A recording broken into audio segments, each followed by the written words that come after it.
processo legal, conforme previsto no artigo 5º, inciso 54 da Constituição Federal, que diz que ninguém poderá ser privado dos seus bens ou da sua liberdade sem o devido processo legal, há vários processos. Então, tem o processo criminal, tem o processo civil e também tem o processo administrativo, né? Qual é a função do processo? Na verdade, é para que o Estado, ou a administração pública, ou o judiciário, o poder judiciário, possa tomar qualquer medida, até de aplicação de sanção, porque a sanção é o objeto do direito, né? O direito, o que é? O direito é um conjunto de regras imposto à sociedade pela própria sociedade, cujo descumprimento de algumas destas regras leva à necessidade, tendo em vista a prevalência do interesse público sobre o interesse privado, que seja aplicada uma sanção nessa pessoa, né?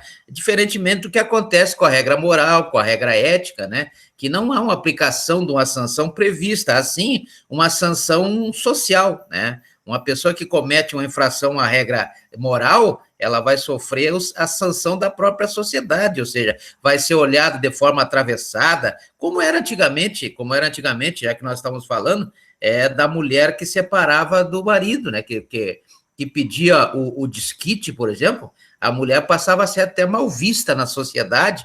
Mulher com filho naquele tempo, então, era muito mal vista na sociedade, né? Hoje, normal, hoje não, né, não tem problema nenhum de uma moça, até o contrário, né? Nós tivemos aí o episódio da Xuxa. A Xuxa criou um modelo de mãe solteira, que antigamente era mãe solteira, hoje é produção independente, né?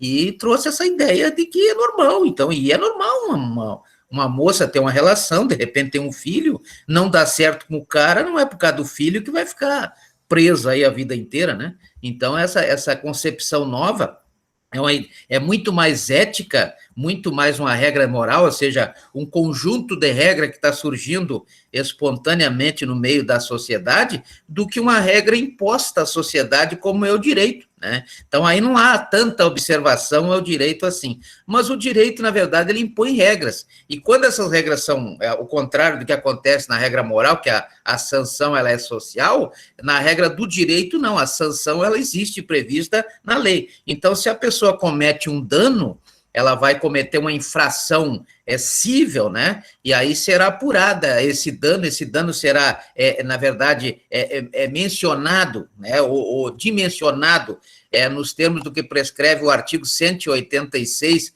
combinado com o artigo 927 da Lei 10.406 de 2002, e a pessoa poderá sofrer aí algumas condenações, algumas sanções a algumas obrigações genéricas de dois tipos. Temos a obrigação genérica do artigo 824 da Lei 13.105 de 2015, que é quando o Estado condena alguém a pagar alguma coisa, a indenizar alguma coisa, né? E temos as obrigações específicas do artigo 806 até 822, né? Então, o 824, ele traz a obrigação por quantia certa, que é aquela obrigação em que o juiz determina que seja pago um determinado valor, né?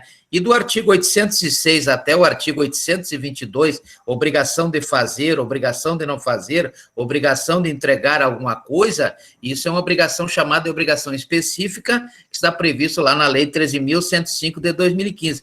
Isso no caso da pessoa violar alguma regra civil e gerar um dano para outra parte, né? Já no direito criminal, a pessoa vai cometer uma ação ou omissão que seja típica, antijurídica e culpável, conforme prevê lá o artigo 1º do decreto 3.914 de 41, que é a lei de introdução às normas do direito penal, né? E aí vai ser condenado a uma pena privativa de liberdade, lá do artigo 33 do Código Penal, ou uma restritiva de direito do artigo 42, ou uma multa do artigo 49, né?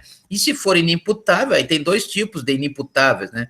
Tem o inimputável, que é o camarada que é meio doido, né? E aí ele não tem condições de saber o que ele está fazendo, aí ele é enquadrado no artigo 26 do Código Penal, né? Ele vai sofrer, não vai sofrer pena, ele vai sofrer medida de segurança, lá do artigo 96 do Código Penal, e se ele for menor de idade, como prescreve o artigo 228 da Constituição Federal, todo aquele menor de 18 anos é considerado inimputável. O que significa esse inimputável? O Estado não pode aplicar pena, então o Estado aplica medidas socioeducativas no adolescente, né, aquelas medidas socioeducativas que estão lá a partir do artigo 112 e seguintes da Lei 8.069 de 90. Né? E se ele for criança, ou seja, nos termos do artigo 2º da Lei 8.069 de 90, menor de 12 anos é criança, aí não sofre medida nenhuma, né? Vai sofrer só a proteção integral do artigo 101 da Lei 8.069 de 90. Então, essas são as consequências cíveis e criminal. E no direito administrativo, nós já vimos aqui uma das possibilidades, que é exatamente o que? As possibilidades, primeiro nós temos aquelas possibilidades de caráter estatutário, né? Como prevê, por exemplo, demissão, suspensão, caso de uma prática administrativa qualquer, como prevê aí a Lei 8.112 de 90 para o servidor, para o agente público federal, a Lei Complementar número 39 de 93 aqui para o agente público estadual e para o agente público municipal, a Lei 1.794, que é uma lei aqui do município de Rio Branco, que traz aí as sanções, né, aos agentes públicos, assim como tem, o doutor Isaac conhece bem, né, a Lei Complementar número 164 de 2006, que é o Estatuto dos Policiais Militares do Acre, né, assim como tem também a Lei 6.880 de 80, que é o Estatuto dos Policiais, dos militares das Forças Armadas, aquelas lá do artigo 142 da Constituição Federal, e tem uma série de sanções. E vimos sanções como improbidade administrativa, previstas lá no artigo 12 da Lei 8.429 de 92, espero que não tenham esquecido ainda, né? Então, temos aí a Lei 8.429, que traz aí as sanções aplicáveis àqueles 4 casos lá de improbidade administrativa.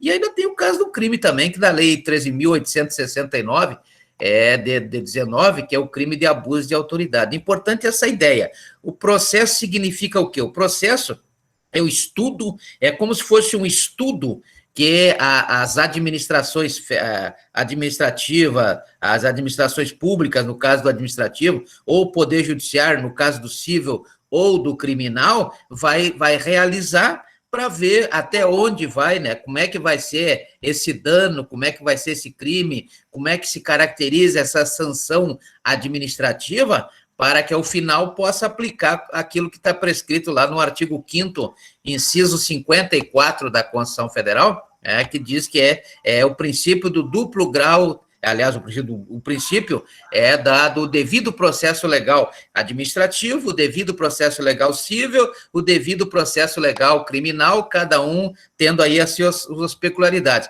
O que é importante, né, são dois pontos são importantes em todo e qualquer processo. A primeira importância que tem é o direito das pessoas que tiverem julgados um direito lesado ou ameaçado de lesão, de provocar a jurisdição, né? Então, se eu tenho um direito meu e eu acho que o direito está sendo lesado ou está sendo ameaçado de lesão, eu posso, se eu não conseguir resolver pela autotutela, que é a forma de resolução que o Estado não participa, ou pela autocomposição, ou pela mediação ou pelo acordo, aí resta uma terceira possibilidade, que é exatamente a jurisdição ou a arbitragem, né? Arbitragem lá da Lei 9.307 de 95, e a jurisdição que pode ser administrativa, pode ser civil, pode ser criminal. E hoje nós veremos o processo criminal. Importante que o processo criminal, dependendo, na verdade são 3 processos diferentes, mas iguais, não é verdade? Porque o que eu quero dizer com isso? Que os 3 processos seguem a mesma sequência. Primeiro, tem que haver uma provocação, né? Então, o processo administrativo, por exemplo, ele vai começar nos termos do artigo 5º, o artigo 5º da Lei 9.784 de 99, que é a lei que regula o processo administrativo. Então, a regulamentação do processo administrativo se dá pela Lei 9.784 de 99. E como é que começa? Começa ou de ofício pela autoridade, sempre terão a autoridade, e a autoridade é que vai decidir, lá no Poder Judiciário é o juiz, não é verdade? Na arbitragem é o árbitro, aqui no processo administrativo, quem vai decidir quem vai aplicar ou não a sanção